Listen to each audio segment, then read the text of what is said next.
नमस्कार दोस्तों। डर को समझो, सामना करो और उससे सीखो। बुद्ध की शिक्षाओं से आत्मनियंत्रण और साहस का आदान प्रदान सीखो। यह ताकत में बदलेगा और जीवन को सकारात्मक दृष्टिकोण से देखने में मदद करेगा। भीड़ भाड़ से अलग होकर जब भी कोई इंसान अपने साथ अकेले में समय बिताता है, तभी उसके दिमाग में नाना प्रकार की चिंताएं जन्म लेने लगती हैं। मनुष्य की प्रवृत्ति ही ऐसी है कि वो ज्यादातर समय नकारात्मक ही सोचता है। अपने लक्ष्य को कैसे प्राप्त किया जाए, ये सोचने की जगह है। वो ये सोचता है कि अगर लक्ष्य पूरा नहीं हुआ तो मैं क्या करूंगा, और इस प्रकार की नकारात्मक विचारधारा के कारण जीवन परांत डर डर कर जीता रहता है। अगर पूरी बुद्धिमानी और सजगता के साथ इस डर को समझाना जाए तो यही डर इंसान के पतन का कारण बनता है। ऐसा मनुष्य जो खुद पर संजय करता है, खुद पर संदेह करता है, भला वो कैसे सफल हो सकता है। लेकिन बुद्धिमानी से अगर इस डर का उपयोग किया जाए तो यही डर उसकी सबसे बड़ी ताकत बन सकता है। काश केवल एक बार उसने खुद पर विश्वास किया होता तो उसे मालूम होता है कि उसके डर में ही उसकी ताकत का रहस्य छुपा हुआ है। ये कहकर सन्यासी चुप हो गया और चुपचाप अपने कदमों पर ध्यान लगाते हुए जंगली घास पे से आगे बढ़ने लगा। संध्या का समय था। सन्यासी और एक लकड़हारा जंगल में से होकर गांव की तरफ निकल रहे थे। सन्यासी के ये शब्द लकड़हारे को कुछ समझ में नहीं आए। वो सोच रहा था कि डर में ताकत कैसे हो सकती है। डर तो आदमी को कमजोर बनाता है।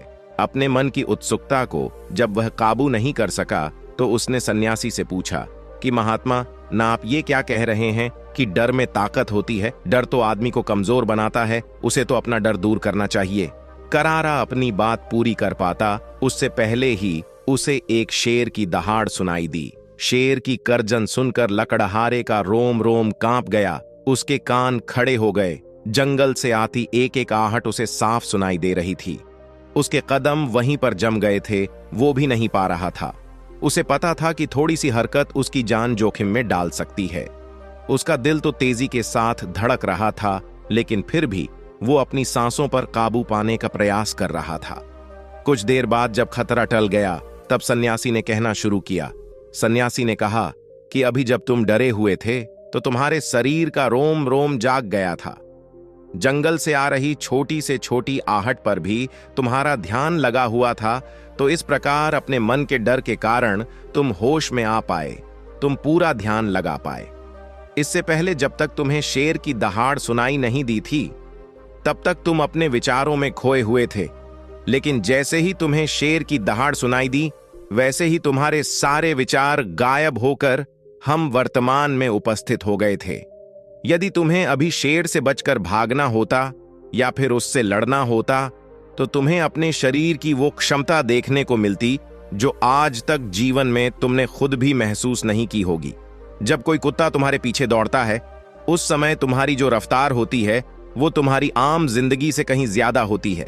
साधारण जीवन में तुम इतने तेज नहीं दौड़ पाओगे जितना कि एक कुत्ते के सामने दौड़ पाओगे। ये ताकत या कहें कि हमारे शरीर की क्षमता अभी देखने को मिलती है जब हमारा मन डर में होता है। किसी डरावनी परिस्थिति में हमारा मस्तिष्क और हमारा शरीर अपने उच्चतम श्रेणी में काम करता है। जो काम तुम आम जिंदगी में नहीं कर पाते वो तुम्हें डरा कर कराया जा सकता है। जहां पर भी तुम्हें डर का एहसास होता है वहीं पर तुम्हारी इंद्रियां पूर्ण रूप से सक्रिय हो जाती हैं। तुम्हारे कानों की सुनने की क्षमता तेज हो जाती है, दृष्टि एकटक हो जाती है, पूरी सजग हो जाती है, सक्रियता बढ़ जाती है। और जैसे जैसे वो डर खत्म होता है वैसे वैसे तुम सुप्त अवस्था में चले जाते हो। तुम सो जाते हो और तुम्हारे इंद्रिय फिर से आराम की स्थिति में चली जाती है। सन्यासी ने लकड़हारे से कहना जारी रखा कि परीक्षा से एक दिन पहले जो याद करने की तुम्हारी गति होती है वो साधारण याद करने की क्षमता से कहीं तेज होती है। सिर्फ एक बार याद किया हुआ तुम्हें परीक्षा के समय याद रह जाता है और तुम जानते हो कि ये सब परीक्षा के डर से ही होता है। इसीलिए डर को दूर करने की जगह इंसान को ये सोचना चाहिए कि वो अपने डर को ताकत कैसे बना सकता है। जिस प्रकार सुख और दुख, प्रकाश और अंधेरा एक ही सिक्के के दो पहलू होते हैं, उसी प्रकार डर और ताकत भी एक ही सिक्के के दो पहलू होते हैं। जिस प्रकार रोशनी के बिना अंधेरा पूर्ण नहीं होता, सुख के बिना दुख पूर्ण नहीं होता, उसी प्रकार डर के बिना ताकत का भी कोई महत्व नहीं है। लकड़हारा सन्यासी के ज्ञान से बहुत प्रभावित हुआ। उनके चरणों में नतमस्तक हो गया और उनसे पूछा कि महात्मा, अंधेरे को तो दिया जलाकर रोशनी से भरा जा सकता है, लेकिन अपने डर को ताकत में कैसे बदले? इसके लिए कोई उपाय बताएं। इस पर सन्यासी ने कहा कि डर दो प्रकार के होते हैं। सबसे पहला मानसिक डर और दूसरा शारीरिक डर। सन्यासी ने लकड़हारे को समझाते हुए कहना शुरू किया कि मान लो तुम्हें जंगल से होकर गुजरना है और अचानक तुम पाते हो कि तुम्हारे मन में शेर का ख्याल आ गया। अभी तक प्रत्यक्ष रूप में शेर तुम्हारे सामने नहीं आया है, न उसकी दाढ़ सुनाई दिए, मतलब दूर दूर तक कोई अंदेशा नहीं है कि जंगल में शेर मौजूद हैं, लेकिन शेर का ख्याल आने से तुम्हारे मन में एक डर पनप गया। अब तुम्हारा उठने वाला एक एक कदम उसी डर से अभिभूत होगा। हर समय तुम्हारे मन में यही ख्याल चलेगा कि कहीं शेर ना जाए। ये शेर वर्तमान में तुम्हारे सामने नहीं है, ये तुम्हारी बहुविषय की कल्पना है। इसी प्रकार जो मनुष्य अतीत और भविष्य की चिंताओं में डूबा रहता है, वो मानसिक डर का शिकार होता चला जाता है। इसी विडंबना के कारण वो अपने जीवन में जीतने भी निर्णय लेता है। वो सारे मानसिक डर से ग्रसित होते हैं।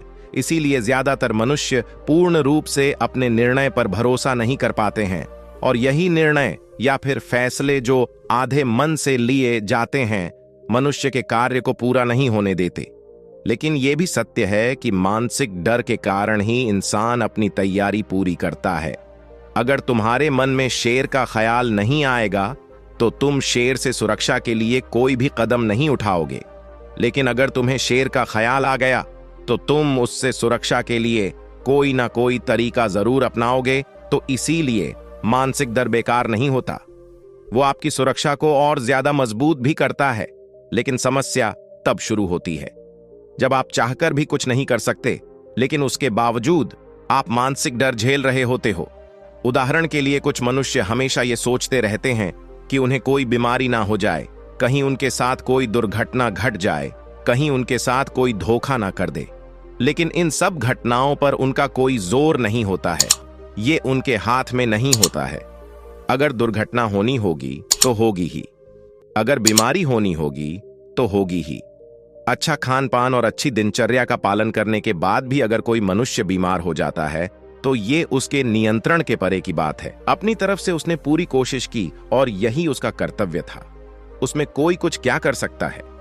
जो घटनाएं इंसान की पहुंच के परे होती है, वो उनसे भी परेशान होता रहता है, उनसे भी उसका मन घबराता रहता है, और यही मानसिक डर उसके पतन का कारण बनता है।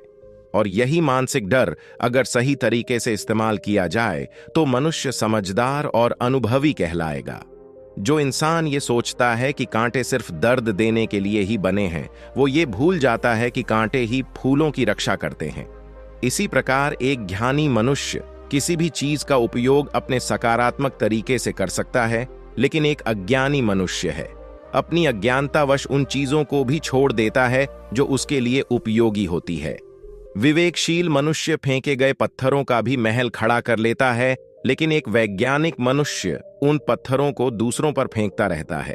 अगर किसी मनुष्य को अपने मानसिक डर को ताकत में बदलना है तो उसके कुछ नियम हैं, कुछ उपाय है। सबसे पहला उपाय अपने विचारों का निरीक्षण। अगर हम अपने जीवन में अपने विचारों का निरीक्षण करेंगे तो हम पाएंगे कि ज्यादातर विचार हमारे काल्पनिक होते हैं, और इसीलिए जो डर उन विचारों के कारण पनपता है वो भी काल्पनिक होता है। ज्यादा सोचने वाले लोगों को जब सोचने के लिए कुछ नहीं मिलता तो वो निरर्थक बातों के बारे में सोचने लगते हैं, और वो बेकार के विचार उसे तो परेशान करते ही हैं, साथ के साथ उसके परिजनों को, उसके सगे संबंधियों को भी परेशान करते हैं। इसीलिए ज्यादा सोचने वाले लोगों को यह समझना चाहिए कि मन में उठ रहे तमाम विचारों में से काम के विचार कौन से हैं और बेकार के विचार कौन से हैं।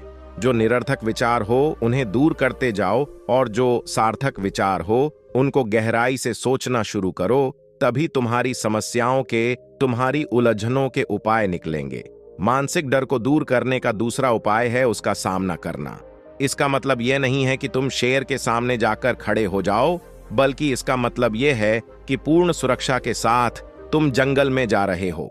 यदि जंगल में जाना बहुत आवश्यक है तो तुम शेर के डर से अपने घर पर नहीं बैठ सकते हो। इसी प्रकार मनुष्य के जीवन में बहुत सारे डर होते हैं, जैसे कि परीक्षा का डर, लक्ष्य न पाने का डर, झूठ बोलने का डर, सच के पता लग जाने का डर, अपनों को खो देने का डर, दुर्घटना हो जाने का डर। लेकिन जैसे जैसे समय के साथ इन डरों का सामना किया जाता है, वैसे वैसे ये डर जीवन से दूर होते चले जाते हैं।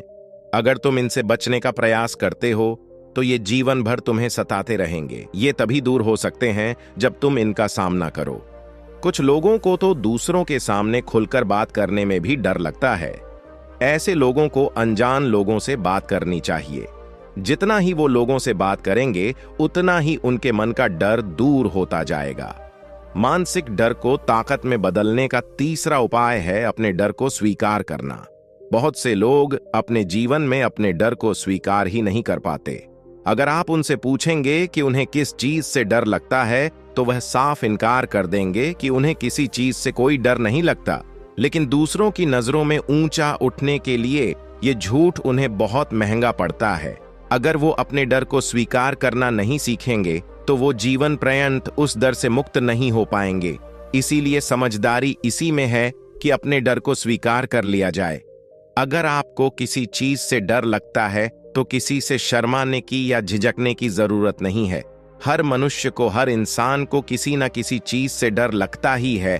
और आप पाएंगे कि जैसे ही आप अपने डर को स्वीकार करते हैं, वैसे ही आपका डर खत्म होना शुरू हो जाता है। और जितना ही आप अपने डर को छुपाने की कोशिश करेंगे, आपका डर उतना ही मजबूत होता चला जाता है। ये सारे तरीके तुम्हारे मानसिक डर को दूर कर सकते हैं, लेकिन शारीरिक डर को दूर करने के लिए तुम्हें दूसरे तरीके अपनाने होंगे। सबसे पहले ये समझो कि शारीरिक डर कौन सा होता है। मान लो तुम किसी जंगल से गुजर रहे हो और अचानक तुम्हारे सामने शेर आ जाता है। तुमने पहले नहीं सोचा था कि शेर तुम्हारे सामने आ सकता है, लेकिन जब वो तुम्हारे सामने आता है तो तुम्हारी सारी शारीरिक गतिविधि या शिथिल हो जाती है।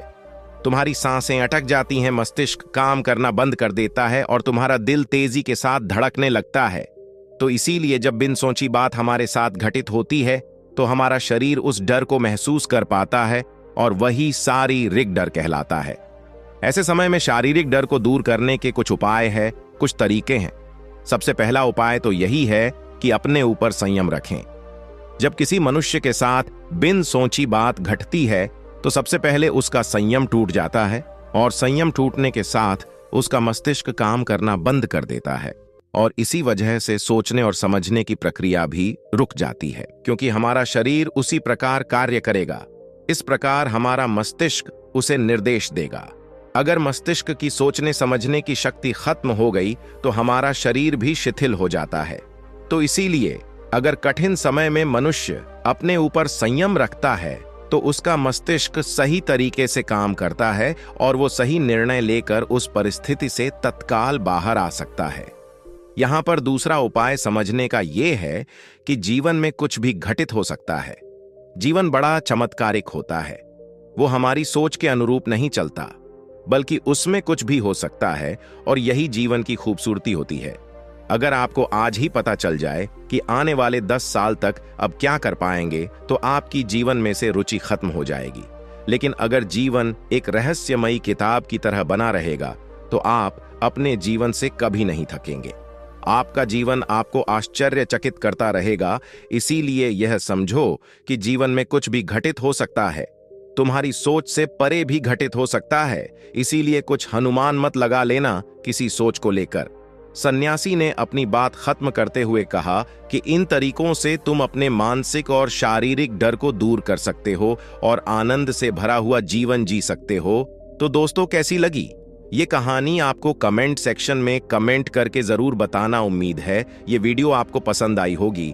इस वीडियो को एक लाइक करके चैनल को सब्सक्राइब कर लो और हमारे चैनल पर जाकर आप और भी वीडियो देख सकते हैं जिसमें आपकी जिंदगी में महत्वपूर्ण सीख मिलेगी। मैं मिलता हूं आपको किसी और कहानी में। तब तक के लिए आप अपना ख्याल रखें। धन्यवाद दोस्तों, अपना कीमती समय देने के लिए।